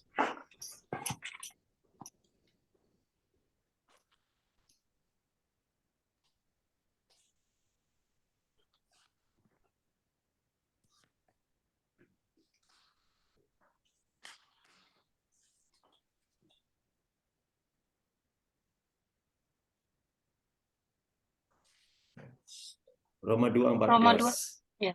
Roma 2 ayat 14-15. Apabila bangsa-bangsa lain yang tidak memiliki hukum Taurat oleh dorongan diri. Stop. Kita akan bahas satu persatu. Jadi jangan baca dulu, kita bahas satu persatu. Apabila bangsa-bangsa lain yang tidak memiliki hukum Taurat oleh dorongan diri sendiri. Jadi Paulus ditanya sama murid-muridnya, bagaimana dengan bangsa-bangsa lain yang tidak mengenal Tuhan? Bangsa-bangsa lain yang tidak tahu hukum Taurat, nggak tahu Allahnya Abraham, Ishak, dan Yakub. Itu pertanyaan Pak Anfal ini pertanyaan 2000 tahun Pak umurnya Pak. Sama dengan Kain dan Habil, kan belum tahu ada hukum Taurat atau enggak. Bangsa-bangsa lain juga nggak tahu ada hukum Taurat atau enggak. Kalau nggak dikasih tahu, betul nggak Pak? Nah, disinilah letaknya. Paulus menjawab, kalau ada bangsa-bangsa lain yang tidak mengenal hukum Taurat, alias tidak mengenal siapa itu Bapak Abraham, Ishak, dan Yakub punya Allah, lalu lanjut. Maka walaupun mereka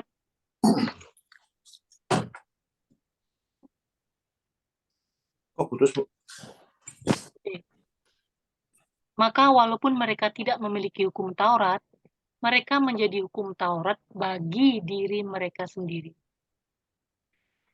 Putus, Bu. Ngomongnya gimana, Bu? Apabila bangsa-bangsa lain yang tidak memiliki hukum Taurat oleh dorongan diri sendiri melakukan apa yang dituntut hukum Taurat, maka walaupun mereka tidak memiliki hukum Taurat, mereka menjadi hukum Taurat bagi diri mereka sendiri. Jadi mereka melakukan, saya udah bilang, kata melakukan itu akan kita ketemu banyak sekali. Itu yang Tuhan mau lakukan, yang Tuhan mau kita lakukan. Jadi bangsa-bangsa lain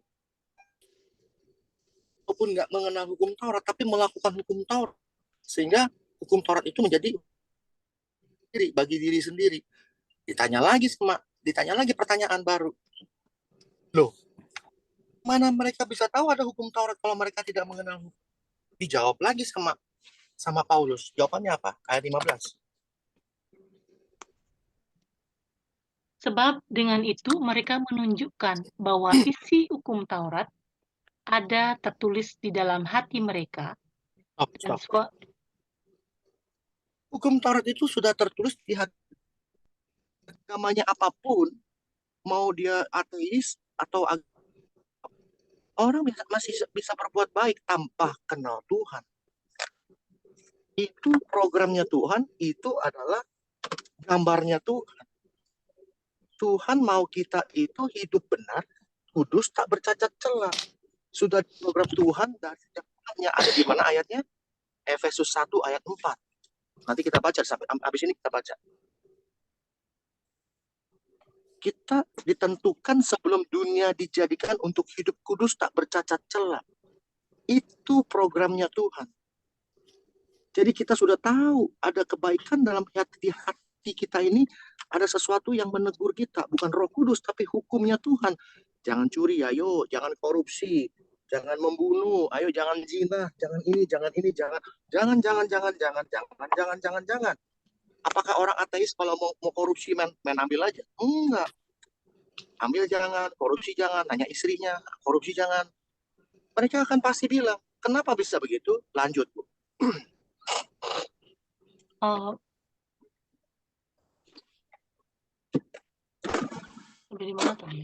Dan pikiran 15. ayat 15 ya. Sebab dengan itu mereka menunjukkan bahwa isi hukum Taurat ada tertulis di dalam hati mereka, dan suara hati mereka turut bersaksi, dan pikiran mereka saling menuduh dan saling membela. Nah itu, jadi hatinya bersaksi, hukum Tauratnya bersaksi, ayo jangan. Tapi pikiran mereka tuh bentrok, kita punya pikiran mau ngambil. Hati bilang jangan.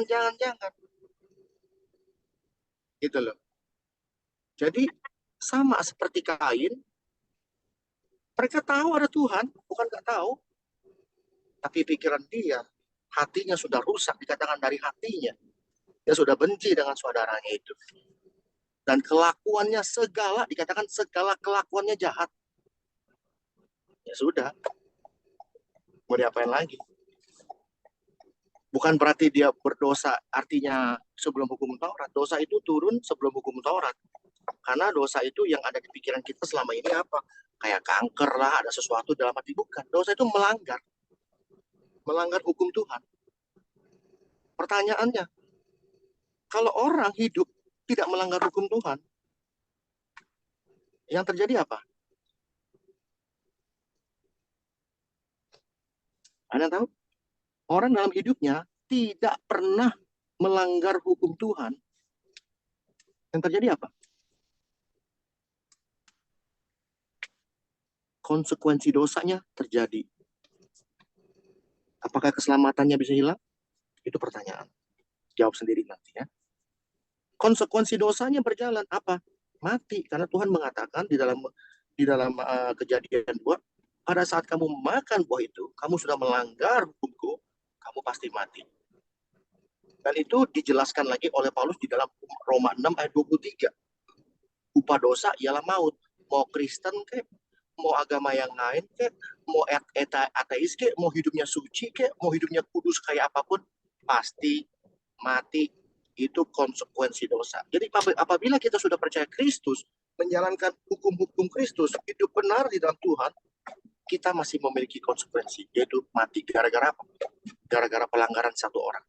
Tapi harapannya adalah oleh karena Adam satu orang kita semua mati, tapi oleh karena satu orang juga Kristus kita akan dihidupkan kembali bersama-sama Tuhan Yesus di akhir zaman. Ada amin? Amin. Amin. Itu. Itu Pak Anfal kira-kira. Iya. Nanti Pak ya, mudah-mudahan bisa ngerti. Iya, jelas sekali Pak. Yang ya, kok Paulus bisa tahu itu gimana Pak ya? Bisa menulis begitu gimana ya? Kira-kira. Paulus menulis 13 buku. Ya, dari seluruh perjanjian baru 13 buku dia punya. Boleh dibilang separuh Alkitab itu, Alkitab perjanjian baru itu dia punya. Iya. Pertanyaannya, dari setiap buku yang dia tulis, dia selalu ada quote, ada referensi. Referensinya apa? Perjanjian lama. Iya. Ini orang bukan orang bodoh, ini orang paling pintar seluruh Israel. Kenapa? Karena belajar sama orang paling pintar di seluruh Israel, namanya Gamaliel. Nah, dia itu orang jenius. Paulus ini jenius, bukan sembarangan orang jenius. Dia orang pintar sekali, luar biasa. Dia bisa berapa bahasa?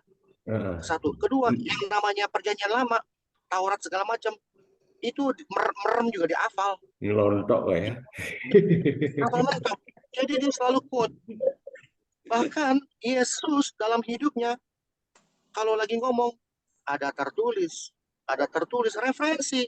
Tertulis di mana? Tertulis di Injil, tertulis di Yohanes. Nggak ada Yohanes waktu itu. Yang ada apa? Perjanjian lama. Iya. Sekarang ada pertanyaan. Kalau kita kan hidup di zaman perjanjian baru, perjanjian lama udah nggak berlaku. Kita bisa dipukulin orang. Kenapa? Bukan dipukulin orang, dipukulin Kristus. Kenapa? Kristus aja pakai perjanjian lama, kenapa kita nggak pakai perjanjian lama? Kan gitu pertanyaannya. Iya. Di mana hukum Taurat itu diberikan? Hukum Taurat itu diberikan di perjanjian lama. Kalau dibilang perjanjian lama nggak berlaku, kita baca buku perjanjian baru bisa nangis bombay. Kenapa? 13 buku semua referensinya perjanjian lama. Iya. Di mana ayat ini apa artinya? Karena kita nggak pernah punya perjanjian lama. Nah, itu kan jadi masalah. Nah, jadi buku Alkitab itu perjanjian lama dan perjanjian baru itu memang sudah menjadi kesatuan. Perjanjian lama itu adalah apa yang Tuhan mau nyatakan kepada manusia. Perjanjian baru, apa yang Tuhan ngomong di perjanjian lama, dibuktikan semua secara jasmani, secara fisikal di dalam Kristus. Amin. Itu yang lain.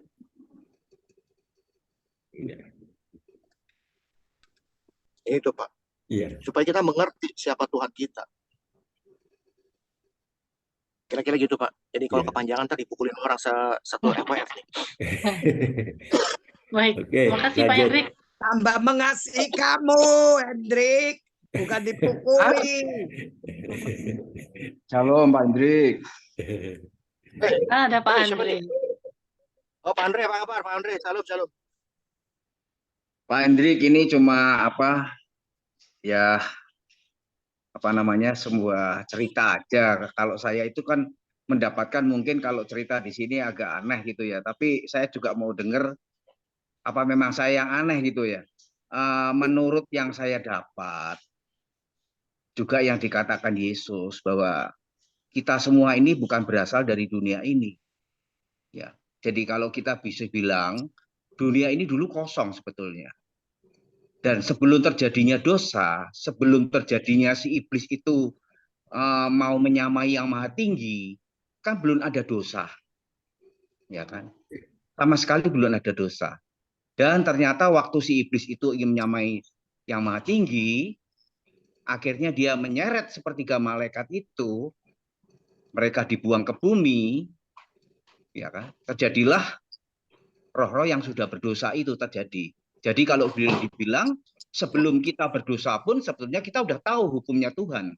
Karena Tuhan itu kan kebenaran ya, jadi kita udah tahu sebetulnya. Tapi karena kita terbiasa, kita sekarang mengalahkan dosa itu yang susah gitu kan. Contohnya seperti orang yang merokok gitu kan. Dikasih tahu nggak mau, tetap ngerokok. Akhirnya dia terbiasa sampai jadi luar biasa merokoknya gitu kan. Nah, ini untuk menghilangkan itunya kadang-kala susah gitu kan. Padahal dia tahu kalau rokok itu nggak baik gitu kan. Ya, pertanyaan saya kan tadi mungkin apa yang diucapkan Yesus kan pernah di firman ada itu diulang-ulang malahan bahwa kita ini Sebentar Pak, sebentar Pak, sorry. Mesti diralat dulu Pak. Yesus tidak pernah mengatakan kita bukan berasal dari dunia. Yesus sendiri, aku bukan berasal dari dunia. Itu bukan kita. Kalau kita berarti saya juga bukan dari dunia dong. Sedangkan jelas-jelas kejadian menuliskan kita diambil dari tanah. Nah, Pak, ini Pak, diperbaiki dulu. Bukan kita, tapi mereka. Yesus waktu itu ngomong, ya kan, bahwa mereka. Tolong Ibu Ayu cari. Ada Pak. Nanti coba ada sampai 2 kali atau 3 kali. Di mana Mereka Pak? Saya carikan. Di Yohanes. Pak Andre, referensi. Lalu pertanyaannya kenapa kita susah mau melawan dosa atau tidak mau melakukan dosa? Kenapa susah? Pertanyaannya mau atau tidak? Karena sudah bukan terlalu masalah. Udah terlalu di dalam Pak. dosa. Untuk lepas di dalam dosa itu kan memang nggak gampang. Kita di Alkitab itu memang banyak nasihat. Dan kalau kita lihat nasihat itu kelihatannya gampang gitu. Tapi pada waktu kita melakukannya itu susahnya luar biasa. Ya. Karena apa namanya? Gini, Pak. Sebenarnya bukannya bisa atau nggak bisa, mau atau tidak. Pertanyaan, Pak Andri punya anak, Pak?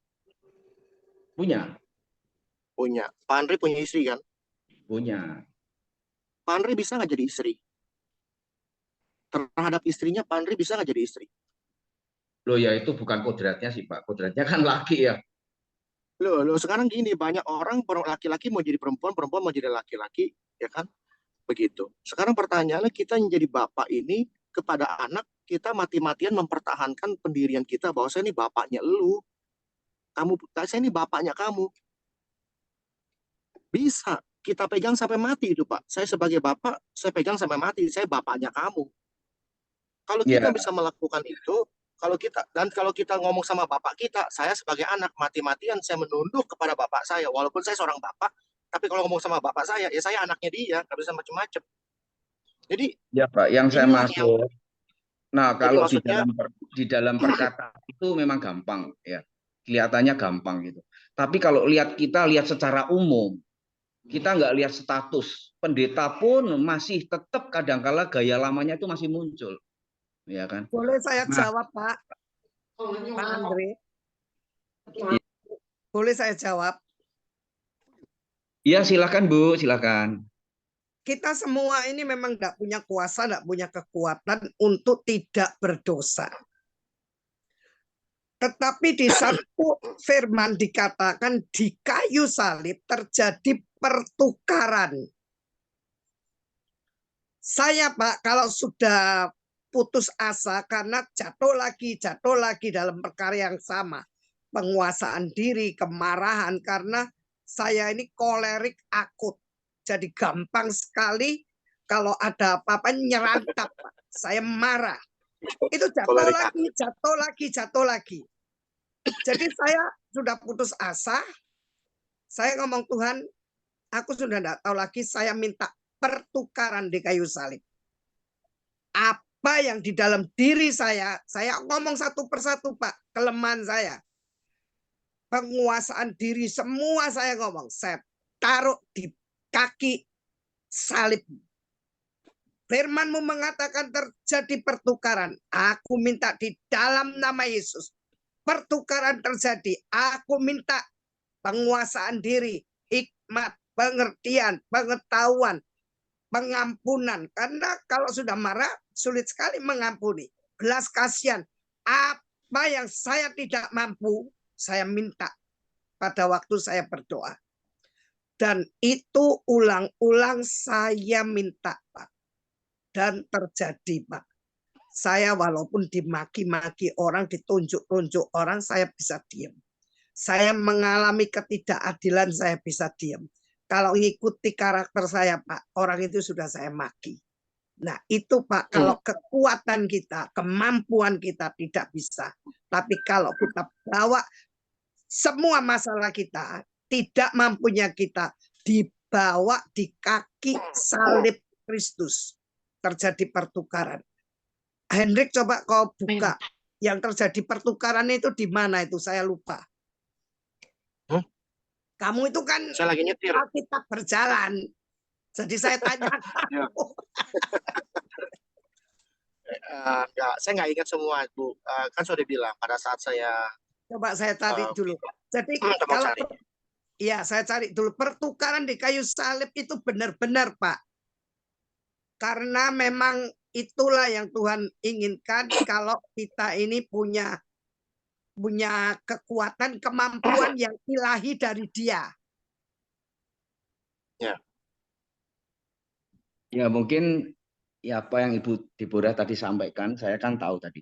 Ibu juga nggak gampang kan untuk apa namanya berubah dari marah, itu kan nggak gampang, ya kan. Sampai pada akhirnya minta kepada Tuhan, ya kan, supaya terjadi pertukaran. Memang kita kan diajarin pertukaran. Pertukaran itu dalam arti kata kita ditunjukkan nih jalan yang benar kepada Yesus. Seandainya kita percaya, kita bisa menjadi pertukaran. Kita ini salah, jadi kita tahu nih, oh yang benar begini. Yang saya maksud itu kita mau melangkahnya ke situ loh. Yang ini di bisa, ruang Pak. nyata itu banyak. Bisa. Kita gagal Betul, Bu. minta ampun. Sebentar, Bu. Gagal Sebentar. minta ampun. Iya, Gagal benar. minta ampun. Nah, Ujung-ujungnya. saya tahu. Saya juga seperti Ibu begitu. Maka saya bilang tadi kan, prosesnya itu cukup panjang, ya kan. Bagaimana sampai kita bisa menang, bisa menguasai diri dari kondisi apa yang sudah mengikat kita, dosa yang sudah mengikat kita tadi. Saya juga belajar, Bu, sampai seperti apapun saya sampai teman-teman saya bilang kalau saya marah kamu kasih tahu saya ya, langsung saya berhenti, Bu. Itu nggak gampang memang, ya kan. Tapi ini proses gitu kan. Istri saya, anak saya begitu saya marah sedikit nyetir mobil ada orang mau ngomong gitu aja udah jangan marah. Sampai saya bilang ya saya memang putus hubungan dengan marah. Itu tapi kan nggak segampang itu gitu kan. Nah, yang saya lihat orang yang berjuang aja susah seperti Ibu tadi kan. Apalagi orang yang hanya dengerin firman terus tahu ilmu pengetahuan itu. Tapi nggak gampang gitu loh. Untuk yang saya lihat juga nggak seperti itu. Pendeta bisa berkelahi sama pendeta bisa berkelahi sama majelis itu padahal tingkatnya udah tinggi gitu kan. Masih seperti itu. Saya bukan menghakimi mereka ya, Bu ya. Cuma ini contoh aja gitu. Maka saya bilang, waktu kita mau pertukaran itu, kalau kita nggak nyata, kita nggak benar-benar, kita nggak serius, kita nggak menghadirkan Tuhan, nggak mungkin bisa gitu loh. Karena yang menuntun kita itu Tuhan. Kalau nggak dituntun sama Tuhan, kita nggak akan menang gitu. Jadi saya percaya sih apa yang tadi Ibu Deborah sampaikan, saya percaya gitu. Tapi butuh perjuangan dan kita itu fokus, ya kan? Kalau nggak fokus, santai-santai aja nggak bisa. Memang betul, karena itu semua kita harus minta. Iblis itu kan pembohong. Kita sudah ditebus, oke. Darah Yesus menyucikan, oke. Tapi masih digandoli. Jadi kalau kita tidak minta kepada Yesus, kita tidak bisa memiliki semua karakter Kristus. Itu masuk dalam hidup kita. Jadi kita harus minta. Kalau enggak, iblis itu terus ngikat kita dengan masa lalu kita, Pak. Jadi kita harus berhikmat, bijaksana. Jadi Tuhan, Engkau sepit lidah bibirku. Aku tadi marah, aku tadi sepit lidah bibirku, Tuhan. Taruh bara api di dalam lidah bibirku. Jadi setiap kali gagal, misalnya minta ampun, darah Yesus menyucikan, pakai ayat Yesaya itu, Pak, saya, Pak. Untuk saya tidak mengatakan yang bodoh gitu, Pak. Nah, itu step memang by itu step memang kita tadi mengalami kemenangan dan kemenangan. Iya, Bu, selain kita harus berusaha, kita juga harus dekat dengan Tuhan, kita juga harus tahu arena pertempuran kita ada di mana, yang mungkin kemarin saya sudah bercerita juga, ada di pikiran kita kan. Iblis itu bagaimana membodohi kita, dia kan raja tipu, raja hoax, raja adu domba gitu kan. Tapi bagaimana kalau kita bisa menguasai dia, berarti kita bisa punya penguasaan diri. Itu juga penting juga, ya kan? Terus Kalau kita nggak tahu cara dia nyerang kita seperti apa, kita cuma bilang ada persalipan, pada jatuh semua. Jadi kalau kita berperang pun kita tahu arenanya itu kayak apa, kita harus gunakan M16, apa senjata apa yang bagaimana, maka kan di firman Tuhan juga disebutkan ada ketopong, pakaian ketopong dan segala macam itu memang ada. Jadi memang tidak hanya satu aja dari kita berjuang terus kita hanya dengan Tuhan, tapi kita juga harus tahu tipu muslihat tipu muslihat iblis itu kayak apa gitu yang masuk di dalam pikiran kita. Karena kebanyakan kita kan nggak tahu, taunya kita yang berpikir, padahal kita itu nggak mampu berpikir, tapi ada yang masuk di dalam Karena pikiran kita. peperangan itu memang di pikiran kita, Pak. Iya. Kalau kita kalah, berarti gagal kita melakukan. Kalau dalam Ya. alam pikiran kita menang, kita mampu tidak melakukan kesalahan. Ya, atau itu berarti kesalahan. ada penguasaan diri tadi, Bu. Kita udah Ya. sampai levelnya ke penguasaan diri tadi. Berarti Ya, kita itu. tahu, iblis mau seperti ini. Oh, enggak. Sorry ya, iblis, gua nggak mau begitu. Nah, Wah, ini nggak ada sorry, Pak. Tengkeng dalam nama Yesus. Keluar. Wah, sorry. Bu, sebetulnya Kalau dengan Hendrik, iblis pun saya itu sorry, Pak. Kalau dengan Bu sebetulnya Ayu, saya sorry, Pak. Kalau dengan iblis, pergi dalam nama Yesus. Nggak ada sorry. Iya, Bu. Gini sih, Bu. Kalau saya sih biasanya saya nggak menganggap semua itu musuh saya atau bagaimana. Kita juga sebetulnya harus mengasihani si iblis juga. Karena Ngapain? Iblis musuh saya. Iblis musuh kita. Benar Jangan nggak, teman-teman? itu dulu saya seperti itu, Bu. Dulu saya begitu, Bu, ya. Kita sering tengking waktu kita doain orang Bu terlepas. Deborah sampai awas Bu, ketawanya jangan keras-keras, nanti gigi palsunya copot. Saya nggak pakai gigi palsu buat kata. Tapi sebetulnya Iblis mulutnya terbuka lebar. Pak Andre, jangan mengasihi iblis, mending mengasihi janda muda yang cakep. Enggak, Bu. Betul itu. Ini, Bu, kalau kita mau terlepas gambar dengan Yesus, ya. Iblis Itu buang ke jurang laut. tidak buat saya dulu seperti itu, tapi waktu kita tahu ya kan, kita itu tidak bisa tidak mengasihi, tidak pandang bulu, siapapun harus kita kasih gitu kan. Karena mereka juga sama tersesat semua gitu kan. Iblis ini juga. Kecuali iblis, Pak. Kita contoh. Ya, ini memang cara berpikirnya mungkin lain, Bu, ya. Cuma ini kan dari saya sih cuma ngomong aja gitu Pak, kan. Jadi gimana kalau sekarang, referensinya, Pak Andre? Referensinya bahwa kita harus tadi kan mengasihi gini, iblis Bu, di mana, Pak? Kembali Pak lagi Andre, saya ceritakan Pak lagi. Andre, Ya. sorry saya mau tanya. Referensinya di mana kita harus mengasihi iblis di mana, Pak? Saya cari. Ya, kalau referensinya di Ayatnya- Alkitab, tadi kan saya bilang saya nggak pernah sekolah Alkitab, jadi saya nggak tahu. Tapi Baik, saya berarti nggak ada mengalami ya? perubahan. Saya Ya sudah, saya mengalami. kasih tahu Pasti aja. ada, Bu. Pasti Saya ada, kasih Bu. tahu. Pak Andre. Karena saya, Bapak bilang kan Bapak nggak sekolah kitab. Saya sekolah kitab, saya kasih tahu nggak ada, Pak. ya, Nggak ada ya, Hendrik ya? Nggak ada. ya. Kalau Ya, makanya saya tadi disuruh gini, Bu. mengasihi Hendrik, Gini. betul. Membenci Hendrik tidak boleh. Silakan. Ya. Tapi kalau hati kita sudah dipenuhi kasih, Bu, ya, kita nggak akan pernah benci dengan Oi, siapapun. Mas. Hai, Pak, itu yang Kita dimaksud malah manusia. jadi, kalau kita Yang sudah bisa dimaksud menguasai tidak iblis boleh itu sendiri, membenci itu manusia, iblis itu sudah bukan iblis, Pak. Iblis itu sudah nggak bisa nipu kita. Kita justru kasihan sama si iblis ini. Harusnya iblis ini ganti yang harus bertobat gitu kan. Pak, Maka iblis Tuhan bilang tidak kalau bisa seluruh dunia bertobat, ini, Pak. Iblis mau menipu kita, mau menyeret kita supaya sama-sama dengan dia ke neraka.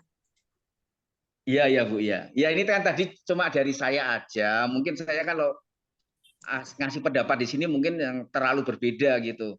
Tapi memang itu keadaan kondisi yang saya sampaikan. Jadi saya juga bilang mau Pak apa Andre. namanya?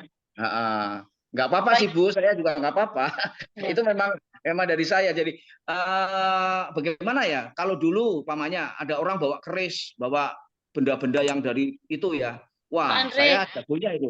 Pak Andre, maaf, karena waktu kita tinggal 2 menit lagi, saya mau beri kesempatan bagi teman yang lain yang mungkin Oke, ada Bu. Ya, Bu. yang Ya. ingin bicara. Ya, Silakan terima kasih. Bapak.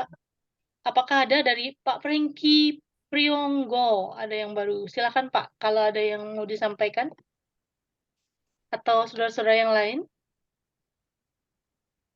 Pak Tambah Franky dari Jakarta, Bu Ayu. Oke, Pak Pak Franky, Franky, teman salam saya. kenal. Iya. Kalau ada yang mau disampaikan atau Bapak Ibu yang lain, silakan. Pak Rudi Untoro, silakan Pak Rudi. Ada waktu lagi. Ditambah waktunya, Bu Ayu. Komen Pak Rudi. Ayo teman-teman. Nanti Bapak Ibu yang lain yang ingin sambung lagi, ada sesi 2. Saya beri kesempatan, tetapi untuk sesi 1 kita sudah kehabisan waktu. Saya mohon Pak Pak Amos untuk tutup dalam doa. Setelah itu sesi 2 saya akan berikan kepada host kita, Bapak Pendeta Fridio Kosaputra. Silakan Pak Amos untuk tutup dalam doa. Baik, Bu Ayu, ya saya juga ikut di sesi pertama aja. Besok pagi ada doa pagi jam 5. Mari Bapak Ibu, kita bersatu dalam doa ya. Bapak Surgawi, dalam nama Tuhan Yesus Kristus, kami mengucap syukur sekali lagi, terima kasih acara ini bisa berlangsung dengan baik dan terjadi argumen yang saling melengkapi, memperkaya wawasan kami masing-masing untuk kebenaran firman-Mu, ya Bapak. Yang kurang Kau akan tambahkan dan yang lebih akan dibagikan kepada yang kurang. Jadi saling mengisi. Terima kasih, sebentar kami akan akhiri sesi 1 di era Zoom meeting ini. Dan untuk yang akan kembali atau beristirahat di rumah masing-masing, Kau tetap lindungi, supaya kami bisa tidur enak dan bangun besok pagi dengan kesehatan yang prima. Terima kasih Tuhan Yesus, sudah panjatkan puji syukur dalam nama Tuhan Yesus Kristus. Haleluya. Amin.